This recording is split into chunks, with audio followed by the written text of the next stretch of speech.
So what is the difference between SOC 1 and SOC 2 and SOC 2 Type 1 and SOC 2 Type 2?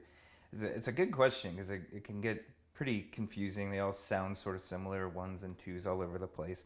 In general, SOC 1 was created for financial institutions, and it's a different set of controls than SOC 2. In the 90s, roughly, when cloud computing and things of that nature, data and privacy started to become more of a concern on the internet, they basically recreated those controls to be oriented toward cloud computing and modern technology companies, and they named it SOC 2. So SOC 2 is really what we focus on and what most modern technology companies that aren't really heavily rooted in finances and providing financial products will focus on.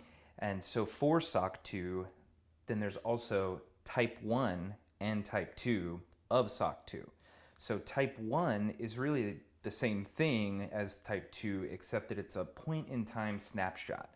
So you're proving that you're completing all of the necessary regulation and controls and everything put in place for security, but the auditor is only proving that for that one point in time.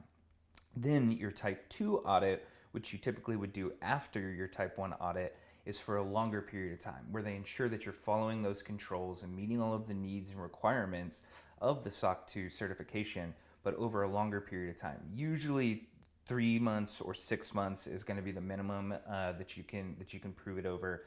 And once you've done that, you'll then have your type 2 certification for SOC 2. And that's really what everyone should be after is SOC 2 Type 2. That's what most enterprise customers are going to want to see. So that is effectively the difference between what is SOC 1, what is SOC 2, and what is the difference between Type 1 and Type 2.